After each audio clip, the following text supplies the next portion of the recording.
common law. Yes. Okay, they for are now those tuning in, this is Democracy and the Rule of Law on Galactic Television, and I still have a Barrister Elvis Asia and Barrister Sebastian Uzwana here with us. Now let's go to insecurity stories, where yesterday the Nigerian Army confirmed the death of Brigadier General in a recent attack by Islamic State West Africa Province, ISWAP, in the Askira Oba local government area of Borno State.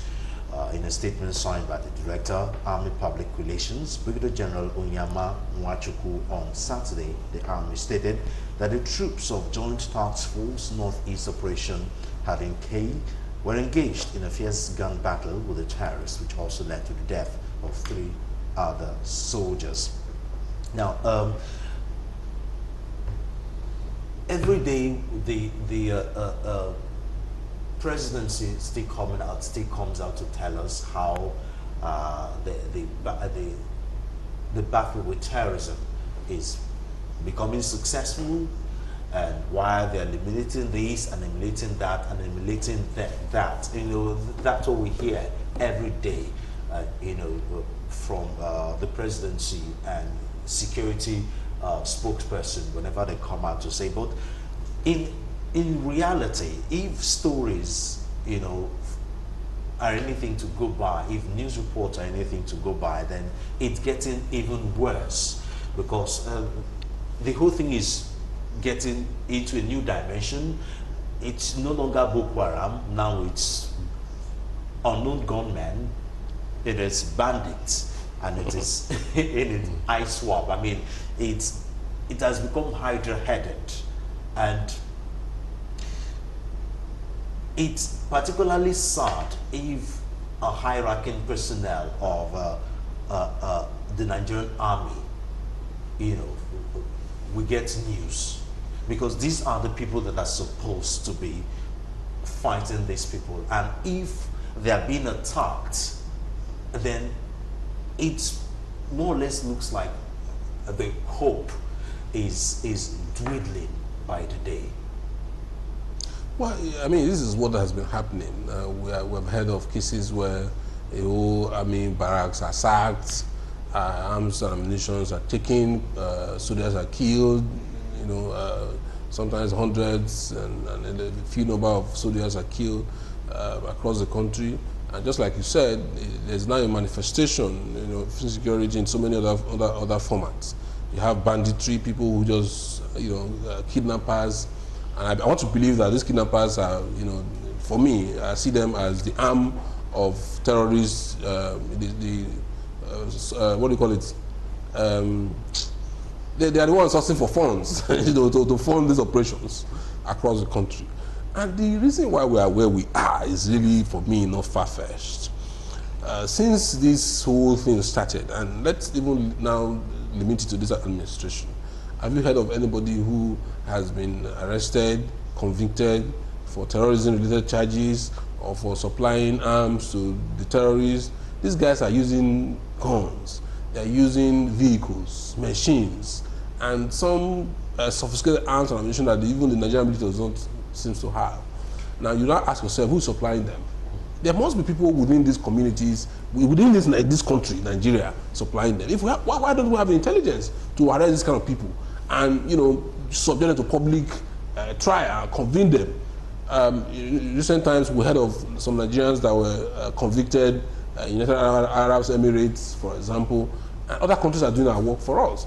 So that is the problem. We are not taking this really, because insecurity is, you can't deal with insecurity simply by getting soldiers to one place, beat up everybody, or, you know, you need intelligence to be able to prevent, you know, all these kind of attacks.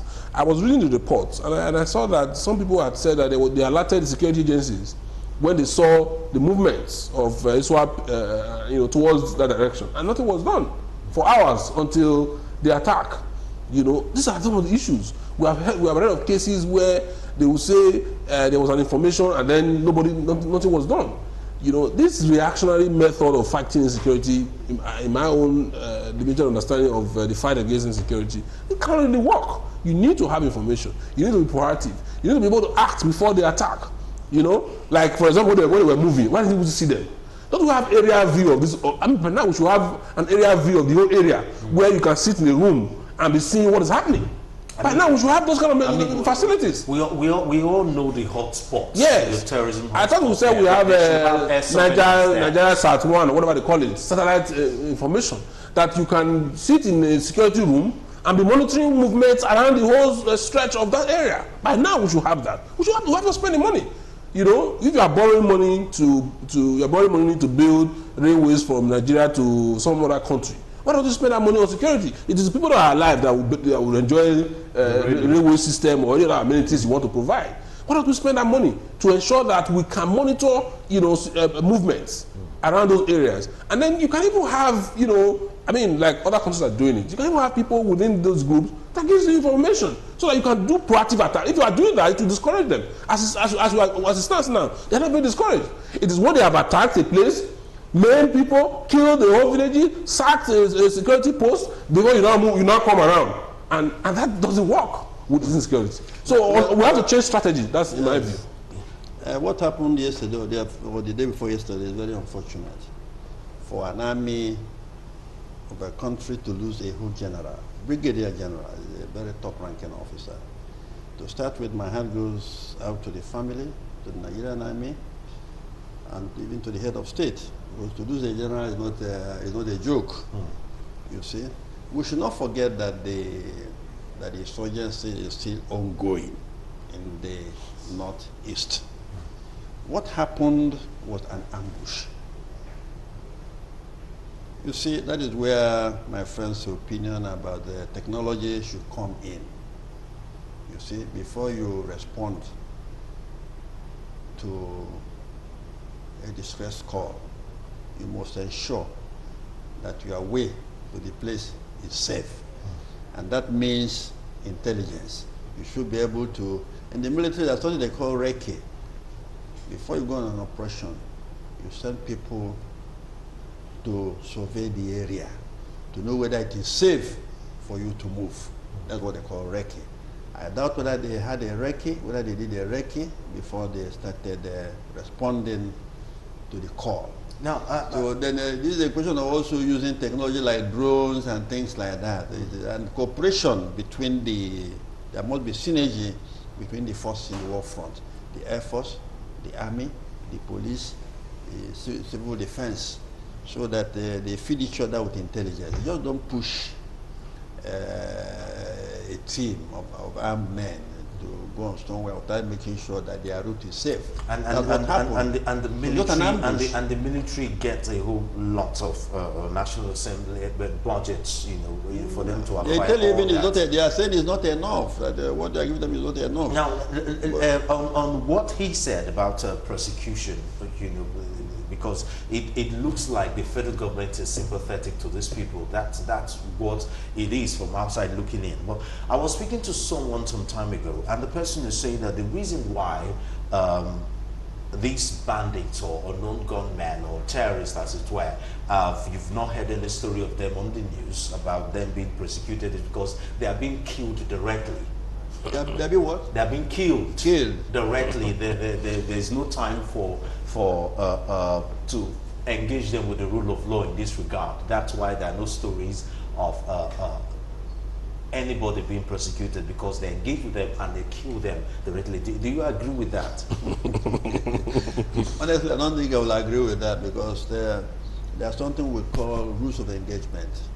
When a soldier, even an enemy group, but do you need rules of engagement you don't kill them like that. Even international war, you don't kill. But do you need the rules of engagement in a situation like this, when the security situation is alarming? If an enemy surrenders, you don't kill him. You take him in. And we've heard stories of them surrendering. What happened to We've been hearing about their surrender and their reintegration into the society and things like that. So I don't believe that story is correct. That is why they are not being persecuted. I don't think that is right. Okay, now to the other side of the insecurity, where details of how the remains of missing journalist Henry Salem was allegedly found by the police have emerged. Salem, a Vanguard reporter who went missing on the 13th of October 2021, was found dead on November 11th, 2021. after a 29-year-old driver confessed to killing him around the Mabushi area of Abuja.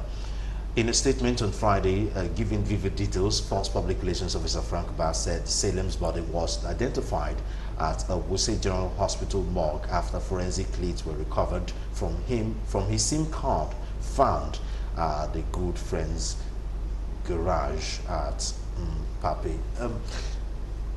The whole of this story seems very, very funny. I mean, this guy was missing for almost a month. Almost a month, yes.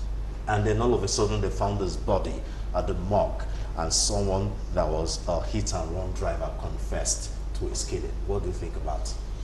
Well, I want to believe that if there is any hit and run, depending on which area, there will be eyewitnesses, people who would have seen that somebody was hit in a particular place and the person was rushed to a particular hospital. So I think there should be proper investigation. There should be an autopsy to actually see the cause of death. Because with the way this country is going now, you can't take anything past anybody. Definitely. So I think there should be proper investigation to be sure that this was a hit and run situation. You know, even though I really don't see it to be that, but I mean, there's enough science now that can be deployed to know exactly what happened to this you know, man whose, you know, entire life was cut short. Imagine what the family will be feeling right now. You know. Okay. There should be a proper investigation, because the driver that was arrested, who made the confession, according to they said he reported to some policemen at a checkpoint.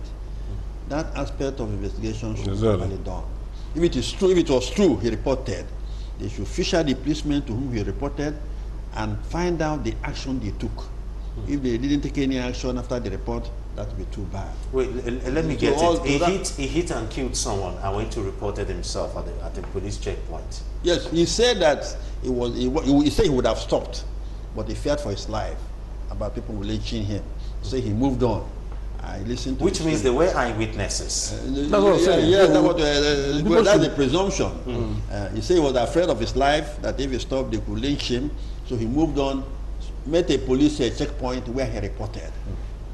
But, and 1 month. And the police didn't detain him. He did not. They didn't ask questions. They didn't take him back to the place. I mean, that's why the whole story seems funny. And if you report a checkpoint, there's nothing written. The police will say because his missing case was all over the internet. If it were in a proper society, if it was true he made some policemen, which were my days in the police, honestly, you report to us like that, people will follow you. Exactly. To the scene. To prevent his lynching, but go and carry the corpse and to the hospital. But for him to say, you know, reported to some policemen, and they just let him go. How is that even possible? Even that how is that possible? Even with the way his police has become, I don't even think they will just let him go when he goes to them to report that he has killed somebody. I think proper investigation should be done. Otherwise. Okay, well, thank you so much for your time, Barrister Elvis Asia, legal practitioner. It's a pleasure to be here. An oil guru. Yeah. So he drinks oil. He drinks oil. They're not drinking it yet. We know those who are drinking it. Thank you. And of course, Barrister Sebastian Uzwan, senior lawyer, retired police officer, and of course, a security expert. Thank you so much for your time. Thank you for your insight. Thank you for everything. Thanks for tuning into Galaxy Television News today and watching the program Democracy and Rule of Law. Keep a date with us next week, Sunday, the same time, 1 to 2, same station, Galaxy Television. I'm Solomon Hoffman. Good afternoon.